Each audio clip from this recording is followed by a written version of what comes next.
Welcome to Hot Springs Village Inside Out, a weekly podcast where Hot Springs Village, Arkansas is the star. Join me, Randy Cantrell, and my co-host Dennis Simpson as we discuss the history, facts, people, places, events, lots more surrounding Hot Springs Village, Arkansas. Visit the website at hotspringsvillageinsideout.com. Our guest today is Jeff Harrington. Jeff is the owner of Village True Value Home Center in Hot Springs Village, Arkansas. Welcome to another episode of Hot Springs Village Inside Out. Where Did you say episode? Episode. I said episode. You know what? I'm kidding. Go ahead. Keep going. Well, you know, yesterday it was. He did say episode though. I had said episode, but Yeah. but you know, some people let it slide, Randy. But no, you won't let it slide. No, because it's too much fun. Too much Dennis fun to Simpson point here. it out. Dennis Simpson here with my friend and co-host, co-podcaster, Yeah, Mr. Chief criticizer, Randy Cantrell. Randy Cantrell. Yeah. A delight. I'm going to take this episode. We're going to come to a screeching stop, but stop before we get to Mr. Jeff Harrington. And I'm going to turn to the audience and I'm going to say, thank you, Randy Cantrell. This would not happen. None of this would be going on without your expertise, your initiative, your help. I tell you what, people, I want you to hear something. I'm here today because I want to be. I want to work with this guy. And I hope I'm hearing repeatedly over and over how people are liking this broadcast. So it's a pleasure. Thank you, my friend. And let's move on to greater and bigger things. Mr. Jeff Harrington, you're standing in front of a big Village True Value. Where do you work, huh? What do you think? Well, I'm going to guess at it. The best store in Central Arkansas. The best store in the village. Well, welcome everybody to Mr. Jeff Harrington. Jeff is the owner of, as you know, Hot Springs Village True Value. I can't wait to hear the story. Number one, how you got here, but number two, what are the challenges of running a hardware store during a pandemic and a nationwide labor shortage how do you do it? And how did you get here first? Well, I got here kind of via my mom. She lived in Pensacola, Florida. Hurricane Katrina came to New Orleans, sent a bunch of riffraff from New Orleans to Pensacola. She started looking for greener pastures, and a good friend of hers who lived in Pensacola, was from Arkansas, was moving back and told her about the village. She came here and decided to make the move. And so I bought her a home here in 2008. And from there, I would come visit 2-3 times a year. And back in 2012, I was visiting her, and her neighbor was walking the dog. We stopped to say hi, chatted for a minute. Turned out he worked at this hardware store. So we chatted about the hardware store. I just come from a hardware convention in Indianapolis. And so we're talking hardware. And at the very end of it, he goes, "It's for sale." So I thought, well, let me see what it's all about and figure out. And it turned out Cooper, built the village. They own the store. This was the last of 4 of them they were trying to get rid of, and they were getting ready to shut this down if they couldn't find a buyer. And a lot of people, I guess, have looked at it, but the lease was pretty tough that they had signed back in 2004. But fortunately, the owner of the center here was looking to sell at least this portion of it because he needed some cash, and so we're able to work out a deal. So as I always tease about. I found about this in mid-November. They had an election in California. They said those of us who worked really hard could even pay 2% more when we were already paying the highest state income tax in the nation. And then 2 weeks later, I turned 50. And so instead of buying a Porsche for my midlife crisis, I bought a hardware store in Hot Springs Village, Arkansas. Now my whole goal is to make it a better investment than a Porsche. You sound infinitely practical here. So where were you living before then? Were you living on the West Coast at that time? I was living in San Diego area. I had ended up there with the Navy, grew up in Southern California. And when my mom first said Arkansas, I'm picturing probably the Delta area and had no clue as to how beautiful this side of the state is. And I affectionately called the house that I bought her when I finally saw it, the tree house, because out the back, it's on a hillside and you feel like you're living in a tree house. And it's gorgeous on that end. It really is. And it's funny you should say that.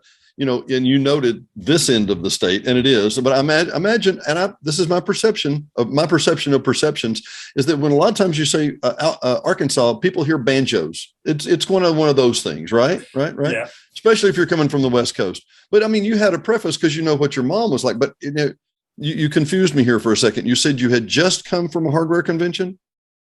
I had. So I had gone to Indianapolis. I sold a lot of industrial and hardware supplies and all sorts of supplies to government customers. Oh, okay. In California. Yeah, I wondered how you got. Okay, so there's a background in that. That makes some sense. But but that wasn't retail. Let me tell you, a whole different animal. it has a different ring, doesn't it? Does it? So, are you built on walk-in? Are you built on commercial customers? What do you got? I would say it's pretty a 50-50 mix. We kind of have two businesses. We have the contractor business that does a lot of the building materials, and that's where they're focused on. And then we have the retail front end where we have, homeowners coming in. So it's pretty much a 50-50 mix because those contractors are doing, all the work for the folks who've gotten on in life who may not want to do as much do it yourself and as they did in their earlier days.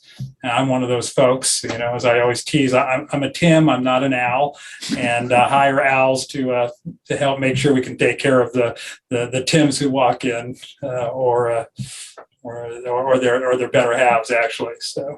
Jeff, we talked to, Greg Jones the other week and all the problems with staffing and price fluctuations and whatnot. And even compared to the restaurant game, I would suspect that in your arena, I could be wrong, but tell us more, that you've experienced it even more so with the vast variety of the things that you carry, pricing, supply chain, as well as help.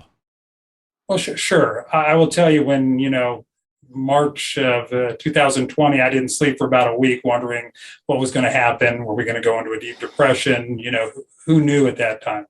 Couldn't have imagined that it would cause the nesting it did. And that nesting certainly was positive for our business, incredibly positive. The industry as a whole was up, significantly 30 to 50%, according to where you're at and what you were doing. But that was the good story. And those sales and all of that have allowed our business to make some real nice improvements during that time. And we made a tremendous improvement just in time for this to happen. But given that, the supply chain issues have been difficult. I look at all the empty pegs, as I call them, out of my store shelves, and we focus on trying to make sure we keep those not empty. And, where we'd have, 50, 100 in a typical week, 1,000, 1,100 out of 22,000 items in a store. So it's a significant issue. And then volatility of pricing. Everybody's aware how lumber pricing went crazy up and continue going crazy up. And then over the last 6 weeks, it's dropped by more than 50% pricing of lumber. So that has its challenges, and it's a commodity, and if I brought it in at this price and all of a sudden now would only sell at that provides challenges for us as well. So yeah, they don't price protect lumber, the last I heard. No, they do not. So, but my feeling is as long as we're taking care of the community, I and my better half, we're going to be well rewarded. And I consider my role a stewardship.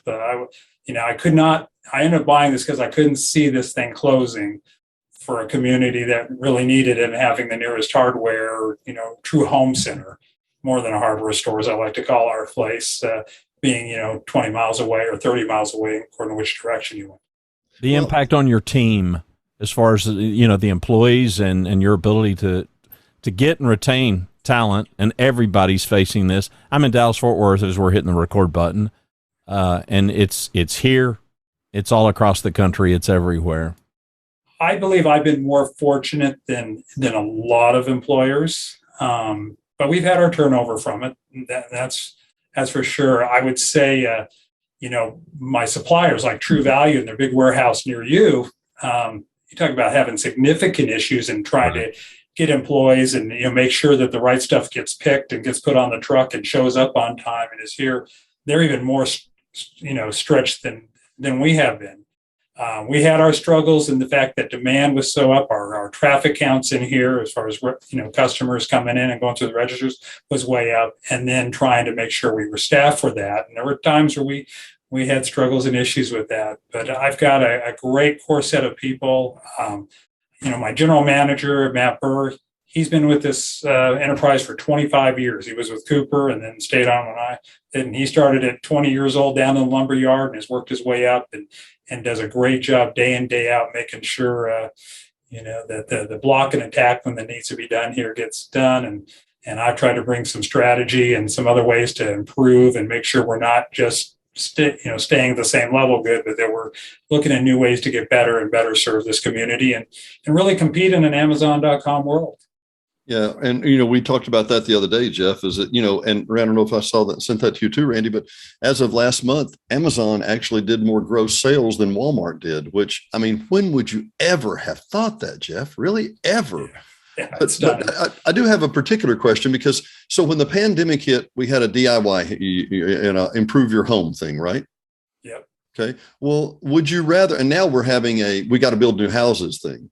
Which one is more beneficial? What would you rather have? Would you rather have DIYs or rather have new home contractors and new home sales? Well, both, obviously. But if I had to make a choice, in our business side, that the margins are better when you're dealing with, the homeowners coming in. And so it's not quite as good because contractors, it's their business and they have to work on a harder, tighter margin. So, it's, I guess, according to, I'm trying to do the best I can to make this place as profitable as possible. And that way I can ensure that we continue to grow it, provide better service, do better for the community. And I was just thinking to myself, the DIY project is more profitable, but it takes more hand-holding, right? It does. But that's, I think, where we kind of have our specialty, that we're able to service our customers better than a big box. We're able to hold hands a little bit better than the big box stores. And it's all too easy at times. I fixed a store twice. When I first bought in 2013, we did a mild upgrade when I first came in 2013, and then a major upgrade to the store that people saw happen in 2019. And with that, I've done the store twice. What I've really been working on in 2021 is trying to make the contractor experience and the lumberyard building materials side have that same improvement we've seen on the front end. I know there's a lot of our homeowners who come in and they may not even know what size and how big our lumberyard is behind this whole center and the warehouse we have here. So there's a chunk of folks, if they walked in the door and I asked them, they wouldn't even know about that back there. But that is we can't survive without that. We have to have both. Yeah. The front end wouldn't stand on its own given its size. Yeah. Well, I was just going to make note, and I wanted to be very clear about this, Randy. I wanted you to hear this. When I walk into Village Hardware, these guys, A, know their stuff. B, they're genuinely friendly. And C, they really are helpful. Well, now I've got this. Well, now they've got this down here, but you need this. And if this is a piece we can't. It doesn't matter that they make the sale. It matters that they help me. And I cannot, Randy, make a note about that for customer service, right? Yeah. It'll drive me nuts at times when I, have to hear them say, my competitor down the street or, somewhere else. But it's the right thing to do if we know they are able to service a customer and we can't. So, and it's all about solving problems. We're here to solve problems. And we work very hard to try to solve the problems of those folks who walk, into the store. Most people walk in the store aren't here because they want to be here. They're in here because something needs to be taken care of in their home, and we want to help solve that. And hopefully while they're here getting that solved, they'll see some other cool, neat stuff we've got and take that with them when they're going back home. Has this been your first foray into retail? Yeah, I guess so. I was on a helicopter carrier. I was the ship store officer, so I ran the stores on the carrier and did that. But that was a whole different animal than this. And there've been certain challenges with retail that I didn't have when I was doing business to government commercial type sales in the past. Yeah, that's a captive audience right there, Yeah. Randy, you'll enjoy this. I used to have a shirt when I did a lot of IT calls and it said, "I'm here because you broke something." So that's something like that, Jeff. Yeah, exactly. Yeah. So, What's been the biggest pleasant surprise? Surprise. I'll tell you, but pleasant surprise, and this is beyond the store, but within the store too. I just can't tell you the people here. It's just it's a different attitude, maybe they're not all beaten up, busting butts so hard to beat the Joneses or whatever, but I just genuinely like the people in it, whether it's my employees, whether it's the customers coming in, whether it's my neighbors in the village, and I'm going to, I will tell you, if you only read next door, you wouldn't want to be here. And it's a shame because it could be a good medium, but I found nothing but people being genuinely nice and positive. And, maybe it's folks who don't get out and about and have too much time on their hands is the other problem. But I've just found the folks here to be tremendous. And I always remember in my business, we've got the 8,000 households inside the village, but I got 3,000 plus households outside the village. Right. And making sure that we're taking care of those folks too. So it's both sets of customers. Well, that's why we are Hot Springs Village Inside Out, because we're not just focused entirely inside, but it's also, you speak to the whole genesis of this podcast. We started this podcast for the exact same thing that you just said. That's our observation. We love the place. I think it's just highly, highly valuable. It's gorgeous. It's beautiful. We're blessed to either visit, Airbnb it, or be residents there. So that's the reason that we kind of put the tagline, this is where Hot Springs Village is the star. So, yeah, we agree. Go ahead, Dennis. You got a question? No, I was just going to say, I think it may be time, Randy, for the lightning round. Yeah, there you go. Dun, dun, dun. There you go. Okay, before we do that, Jeff, let's just shameless plug. Shameless. Shameless plug. Shameless. So we need to know where you're located, and so give us a web address and anything else that you want to give us, and we'll wrap this up with a lightning round. Sounds great. So we're located right outside the West Gate, 4650 North Highway 7, right behind the Walgreens. Website is villagehomecenter.com, and we're on Facebook at Village True Value Home Center. And I'm trying to think of anything else to plug, but hopefully most of the folks listening to this will have been here. But it's amazing the people come in, and we've been with our new format for 2 years, and they go, "Wow, this place has really changed." So it's like We've got to do a better job getting people in to see all the great changes and what we have happening here. Yeah. I ran a company for 20 years that was established in 1947, and we would still have people come out. I didn't know y'all were here. We've only been here since 10 years before I was born. But and Randy, you made note. You spent how many millions of advertising per year, and still they didn't know you were there. Yeah, probably 1.5 anyway. Are you serious? Really? Every year? Oh yeah. Wow. So crazy. Retail. I'm a retail animal, Jeff. Sure. It's all I started selling hi-fi equipment when I was 15, but that's another show. All right. That was another life ago. Yeah. Hang on, I'm going to interject for a sec. I'm going to have another question for you when Randy gets done that he doesn't even know about. So I'm in the wings. Do you want to do that first, or you want to do it last? Yeah, no, I'll tell you what, I'll get it out of the way. Yeah, go ahead. Jeff, would you be our reoccurring guest and hardware analyst so we can talk about home construction? I'd love to. We would love to have you. Wouldn't that be great, Randy? Yeah, there you go. That's good. All right, before I do this, anything else that we didn't ask that we should have asked? What didn't we ask you that we should have asked you? Well, I think the only other thing was just kind of future plans. And, there you go. We have things. So I came dangerously close to asking you about your optimism for the rest of the year. So yeah, go ahead. Yeah, it's mixed. That's for sure. And being with my military background, seeing the current news makes it a little tougher. But yeah, I'm sure. So. But I'm optimistic about this area, and I am because of maybe how other places in our country are acting will help this place grow and grow tremendously. So, the biggest thing that we've got in the hopper is we're looking to expand the store. We're going to be building hopefully over the fall winter here an enclosing portion of our garden center, so we have a true outdoor living area, and so I'm very, very excited about that happening. And your current square footage is what in the store? 17,000 square foot in the store.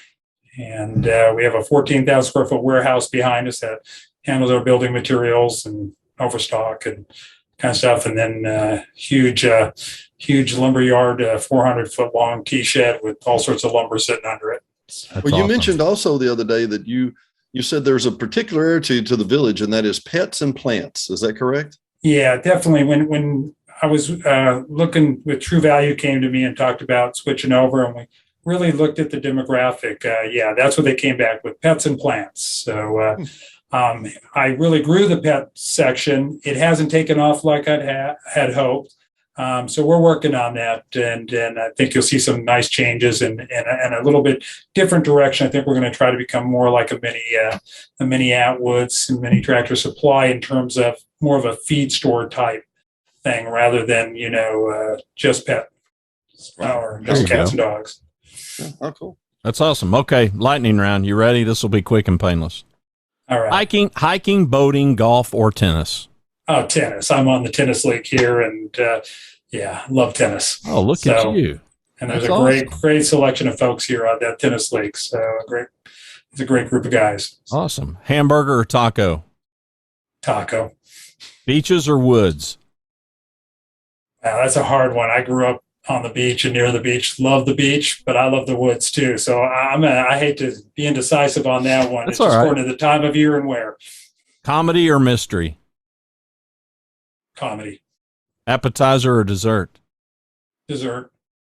All right. We got to ask, what would it be? What's your favorite dessert? I'll tell you, I've got an addiction right now to Bluebell ice cream. I don't know what it is. Yeah, there you go. They put crack in that stuff. They put crack in there, I'm sure. It is. It is an exceptional ice cream. And I have plenty of tubs in my freezer out in the garage to prove it. I think I know the answer to this based on what I'm seeing, but I'll ask it anyway. Dress or casual? Oh, yeah, casual for sure. Reading, watching, or listening? I guess I'm a watcher. I hate to admit it, but that's all right. I probably spend a lot of time on the tube when I do have free time. Stripes or plaids? I like a little more interest plaid. Favorite movie?